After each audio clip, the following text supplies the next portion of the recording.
Welcome to the MadLab MMA. I'm your host, Anthony Bacilio. I'm back, thank God. I'm here with the MadLab, Mike Iorato. What's going on, gentlemen and ladies? It's good to have you back, buddy. I know, thank God. Everybody's been asking about me. It's good to have the green screen behind us again. I felt bad. Yeah, it's been. I've been traveling like a fucking animal for work, for business. Glad to be back. Still got those fucking ear hairs kicking. I do not. Yes, you do. No, I don't. Yeah, Get out of here. Ear hairs are good. Dude, I watched something awesome. It just hit me now. The other night. My water. The other night, I watched something Look awesome. how impromptu we are. I watched something awesome on National Geographic, right? So I turned it on, and it just started the show. And I don't even fucking watch TV that much anymore besides sports, watching the NBA. Game just when I put it on, and it was Narcos, the E that busted the bull. I'm like, the E that busted the bull. This must be about Sammy the Bull. That's what I was That's thinking. what I'm thinking, right? So my wife's like, I'm like, let's watch this. So we start watching it, right? And I don't want to make the long story too long, but I'll give you the nut of it. So Sammy the Bull, I didn't know about this. I had no idea about this. So Sammy the Bull, if you guys don't know who Sammy the Bull is. So it was about him. It is about him. Oh. So Sammy the Bull is the guy, the notorious gangster from New York who killed 19 people, right? Got arrested and then ratted on the entire mafia, on John Gane, goes into witness protection program, moves to Arizona, changes names, and it's about that. So Sammy the Bull goes down there, and I had no idea about this, right? And this is 1990, like 5, 6, 7, when ecstasy just started getting big with the raves and whatever. And there's this guy named English Johnny, I think his name is, who was like the guy that started bringing pills in over there. And they're doing these raves in Arizona. He's like, all of a sudden, there's like these fucking these New York guys showing up to the raves, like these big steroid guys, and they grab the guys like, hey, you're the guy selling pills, now you're selling our fucking pills, you know? So the mafia starts getting involved, pushing the pills, and they say, yeah, we're with Sammy the Bull, don't fuck with us, you're selling our pills, right? So this guy starts getting scared. Now we start selling the pills from these guys from New Jersey, from New York or whatever. And the pills are all cut up with fucked up shit, and people are getting sick or whatever. This guy takes off, he gets scared, right? So this whole story. Was he with him for real, or was he just using his name? So they're not sure. So the cops are starting to get involved, and they're trying to figure out if Sammy the Bull's involved or they're just using his name. So then this kid comes out of nowhere, Mike Papa, and he hooks up with Sammy the Bull's son, who was a chef in Sammy the Bull's restaurant, but nobody knows him as Sammy the Bull. So this whole thing starts fucking going on, and the cops are trying to figure out, they're wiretapping, but they don't know if Sammy the Bull's really involved or not. Meanwhile, Sammy the Bull's clean. He's got a restaurant and a construction company. His name's Jimmy Morant. He's not even known as Sammy the Bull. So it's all coming to a fucking head. And this reporter goes to go find Sammy the Bull because he knows that Sammy the Bull's in Arizona. And the reporter goes in. He's like, hey, I want to talk to you. He's like, who the fuck are you? He's like, I'm a reporter. I know you're Sammy the Bull. You're not Jimmy Morant. You killed 18 people. He goes, get your fucking story straight. It was 19. Oh my God. Dude. And Sammy goes, listen, don't fucking put the story out. You put the story out, people are going to get fucking killed. Guy puts the story out. Now the fucking mafia finds out that Sammy the Bull is in witness protection, Arizona. They send guys over there because John Gotti's in jail, put a contract out on him. I'm like, this is fucking awesome. Wow, this is great. I had no idea about this. They put a contract out on him, right? So now there's guys in mafia out there tailing him, trying to fucking kill him, right? The cops are trying to figure out if Sammy the Bull is involved with the E thing or if it's just his son and this kid, Mike Papa. They're trying to put it all together, right? There's guys ready to fucking kill him, right? And then the cops catch a wiretap of Sammy the Bull's son calling Sammy the Bull at like 11:30 at night. He's like, hey, Dad, can I get that $70 for that gas, the gas receipt that I use for the business? He's like, you need it now? He's like, yeah, I need it now. He's like, and we knew that was code for I need $70,000 to go pick up the fucking pills. So Sammy the Bull was involved with the pills. Wow. He was a big deal. They tie it together. They go grab Sammy the Bull, and the whole thing goes down. Sammy the Bull gets 20 more years in jail, right? And the cops like, look, at the end of the day, we saved his fucking life because he was about to get killed by the New York Mafia guys. We picked him up like days before they were going to put a hit on him. Goes to jail for 20 more years, gets out 3 years ago, and then you told me he has a YouTube channel now. Dude. Yep. Right? And now he's telling Mafia stories. Now he's an old man, but I had no idea this whole thing went down. It was fucking awesome, well, dude. my father's a printer, you know that obviously, and he did all the printing for his daughter owned a pizzeria called Pizza Nostra In Little Falls. In Little Falls? In Little Falls. They closed down now. It was her and the girl Rona or whatever her name is. But yeah, his daughter owned one. But here's a quick story, and then we'll jump into this. So when I had my first restaurant, I had 2 restaurants in New Jersey. When I had my first one, it was in Elmwood Park. And when we bought it, there was a payphone in there. And who the fuck has payphones anymore? And the guy that sold it to us was like, just whatever you do, you got to keep this payphone in here. You know, they come in and they use it. And we kept it in for like a week or 2 during the grand opening. But picture eating lunch and hearing a payphone ringing. It's like that joint in Newark. But think about how annoying it is. It's like awesome. But no, not if you're having like a nice dinner and the phone love rings. that shit. So, you know, I kept telling my brother, I was like, dude, we got to take this fucking thing out. So this old guy kept coming in. He would literally come in for lunch with this really old guy, sit at the bar, eat like, they used to like split a lunch. And the phone would constantly ring, and he would pick up the phone, and he would talk, and he would hang up the phone, do what he had to do, and he would leave. So finally, I was like, I'm taking this fucking phone out. So he heard me on the phone behind the bar calling to get the phone taken out. When I hung up, he's like, you know, I highly suggest you don't take that phone out. So I was like, why? Why should I not take that phone out? He's like, because I use that phone. I've been using that phone for 5 years. And I was like, well, the phone's got to come out. I own the restaurant now. The phone's got to come out. This is honest to God, this is a true story. So turned out that he was involved with Streaky Gatto. Yeah, right? Joey Gatto. Joey Gatto. It was the Eagle. His name was. Right, and so this is honest, got a true story. So he's like, you know, don't take it out. Well, guess what I did? What? I took it out. You took it out? Yeah. Then what happened? I took it out. He had a fit about it. He had like a fit about it, but he ended up being the nicest guy in the world, bro. You're lucky you didn't get cement fucking like, listen, shoes. afterwards, he kept coming to the restaurant. He would come to the back door of the restaurant every holiday, give the chefs and the sous chefs money. He respected us so much, dude, that he understood. But in the beginning, it was like I was fucking like in my car driving. You're lucky you home, weren't in the fucking river. Yeah, dude. I took the fucking phone. I told me not to. I could watch Mafia shit all fucking day. It's the because best. we're from the area, dude. Oh, it's fucking great. Well, let's talk about the card, baby. I'm excited, man. Yeah. I'm excited, and you know, at first, I mean, I love Gane, and when I first saw him, I was like, this guy's the future of the division. But as soon as they put him up against Volkov, I was like, wow, there couldn't have been a worse matchup for this guy. Well, you know, listen, the matchmakers know what they're doing. They know what they're doing. But if they want to push Gane to be the guy, you put him up against Volkov. Well, like the way Gane fought, bro. Gane's, I feel like he could fight like the Derek Lewis's and the Rosenstrikes easier by staying away and popping his shots. More dangerous. Yeah, like Volkov. But like fights like that are more dangerous. More dangerous for Gane? Yeah. Why? Because of the one-shot knockout power? Look what happened with Volkov. Volkov fought him, beat him from pillar to post the whole fight. 1 second left, he drops his guard, and he gets caught. They don't know. It's the problem with Gane. Let's go back. Let's rewind, though, and talk about the narratives that are going on. All these crazy narratives with washed-up fighters and stuff like that. Guys, we're what are we, 4 straight right now? Main events? Yeah, I think so. 4 in a row. Hit him and on the head. A lot of the narratives right now, that the reason why we're winning is because we're going against the masses. When you got to understand that a lot of these people, you have to have short-term memory in this game. You can't have like this long-term memory, you know. And a lot of these people, they looked at, you know, Adesanya. They said that Vettori was going to beat him. Why? Because Jan Blachowicz was able to rinse and repeat him and take him down and muscle him around. Put on a clinic. 205. That's at 205. When Adesanya weighed in 3 pounds under the 85 limit. So they used that crazy narrative and like you can't expect Vettori to do what Jan did. So we went on Adesanya. People went on Adesanya, but a lot of people went on Vettori.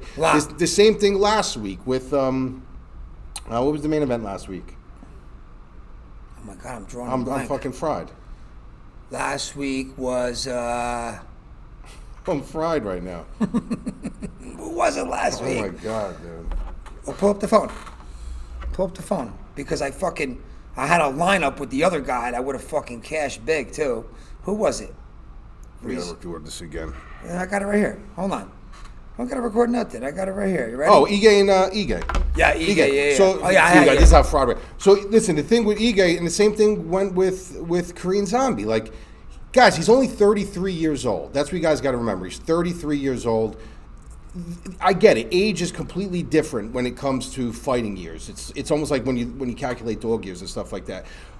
But when you get a guy like Dan Ige, who, he's a very good fighter. 50K Ige. I know Julio Arce. And I know what a good fighter he is. So when I saw him debut against Julio Arce, I said, this kid is going to be good. But just because Zombie had a couple odd showings does not mean he's washed. You got to remember, these guys are fucking human. And Zombie lost to fucking Ortega. Well, no. But I'm saying, a lot of the people were saying, listen, he's washed. He's been in so many wars. He's been doing this. So you got to look. A lot of these guys, listen, they're human. They have home lives. They have personal issues. They have financial issues. They have a lot of shit going on. They can have a bad camp. They can have a bad cut. They can have a bad day. You can't encompass one performance or two performances and say they're fucking washed or they got no chin. So a lot of people lost a lot of money betting against Izzy, and a lot of people lost a lot of money betting with Ige. We went the other way because you have to show us first. Show me first that you're that guy. Show me first you're washed, or show me first that you're this huge prospect. And the reason why I'm talking about this is because I'm bringing that into this fight. When you look at someone like Gane, you see him and he's this mass mountain of a man. He's jacked. He's extremely athletic. He's got a good striking pedigree behind him. Moves extremely well. He's got all the markings of a very, very, very good fighter.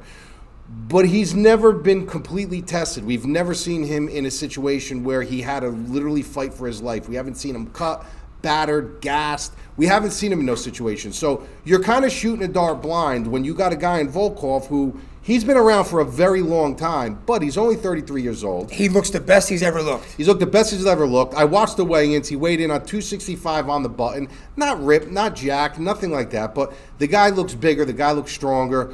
He really is coming into his own right now. And even though this guy has had a career like this, up and down, the guy has been there. Now, one note that you got to remember is that he usually is the very long fighter. You look at him, he's 6'7", he's very long. He's actually giving up a 1-2 reach advantage in this fight to Gane. I can't believe that. That's kind of shocking, but he is. He's giving up a 1-inch reach advantage to Gane. I was so shocked when you said that. Yeah, Gane's extremely long. But the difference is this. You could be as long as you want, but if you don't know how to use your range and you don't know how to fight long, there is no point. Look at Stefan Struve, who's got more reach than him. Yeah, he doesn't know how to use his range. All right, you have Volkov understands how to use his range. He doesn't throw wily looping shots. He throws everything down the middle. And when you get too close, he throws these front kicks up to your breadbasket, to your stomach, wherever he can hit them to kind of keep you honest. That's what I'm interested in seeing here. I'm interested in seeing, can Gane get in on that? Can he find these angles to elude those things? We don't know none of this stuff yet. These are all assumptions, and you know what they say about assumptions. If you assume something, you're making an ass out of you and me. I'm surprised that the line isn't closer. I think it's disrespectful to Volkov a little bit. It's recency bias. That's exactly what it is. It's recency bias, but you got to, because listen, it's the shiny new toy. A lot of these people go after the shiny new toy. And you know what? He hasn't fought nobody that good. No, but if you look, he fought Rosenstrike. Let's go through it real quick. He fought Rosenstrike. Rosenstrike is slow and plodding. Doesn't have that range. He just kind of hunts you down. He looks for an opening. He fought Dos Santos, old and washed up. Good showing, though. He fought Tanner Bozer. Fast, nimble, undersized for a heavyweight. He fought Mays, very big for a heavyweight, but very raw and green. He fought Pessoa, submission or bust, but he submitted him, and that was actually very impressive. So he's fought some guys, but he's never fought somebody on the level of Volkov. He doesn't. I'm pulling it up right now. What? I'm gonna Volkov's last fucking who he's fought. He's got a fucking resume, dude. Yeah, but he's got a resume of wins and losses through them. But the fact of the matter, he's been there. I don't even count that fucking loss against Derek Lewis. He dominated. Well, you have to, though. He got caught. Yeah, well, that's a lot of people. Listen, if you're going through that, you also got to understand, like, Derek Lewis is that one-hitter quitter guy. I picked Derek Lewis in that fight. Okay, his two losses were Blades. And Blades is a tough motherfucker. All right, and Derek Lewis. Right. So if you look at the Derek Lewis fight, I picked Derek Lewis to win that fight. I know Volkov was the better fighter. I know that. But in the article, if you go back and watch the article or read the article, it says right at the bottom in quotes and in bold letters, all it takes is one. Yeah, of course. And he caught him, but he was getting beaten from pillar to post. If you think that Gane is going to be able to do what Curtis Blades does, you're wrong. He's not. He's not going to be able to rinse and repeat Volkov like that. So will he be able to take him down? Yeah. I just think that Volkov has a size and stature about him that he's going to be able to, elude a lot of them, get back to his feet. I say he gets taken down maybe 2 or 3 times. I haven't seen Gane's ground game. What are you talking about? He's got two submissions. I didn't see those submissions. Oh, you didn't see that? Okay, no, he has a very. The thing with him, he has a very big mystique about him. I don't think we've even come to scratching the ceiling of this guy. Yep. Okay, and I think he's going to be very good, and I think he's got the markings to be a champion. But I don't think if he is there, I haven't seen it yet. And you have to show me before I'm going to sit there and I'm going to just confidently pick This is the difference between boxing and MMA. Boxing, they would have took a guy like Gane and gave him like 7 more fluffer fights. Of course. Before putting him up against a guy like Volkov. But there's no one in the division. Yeah, that's true. You know what I mean? Like boxing, you can get guys from Ireland, from Switzerland. You could just pull people over across the pond. They wouldn't test this guy this early like this. He passes this test, I'll be super impressed. I don't think he does. I'm picking Volkov. I'm not super confident because, like I said, there's the mystique around his ceiling. Yep.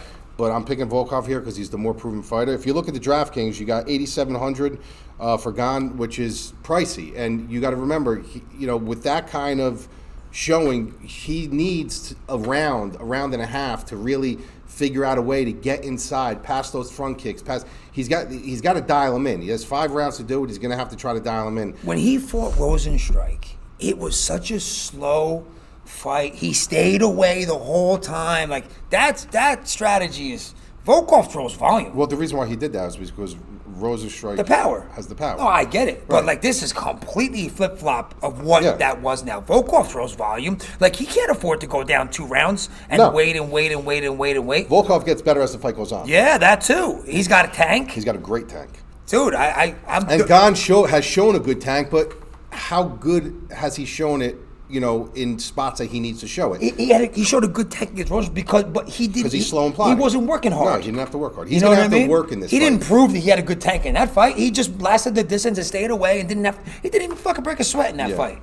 Yeah, so like I said, there's too many question marks around him for me to pick him against Volkov. 8,700 is a little bit pricey for him. I think there is a chance for him to possibly knock him out.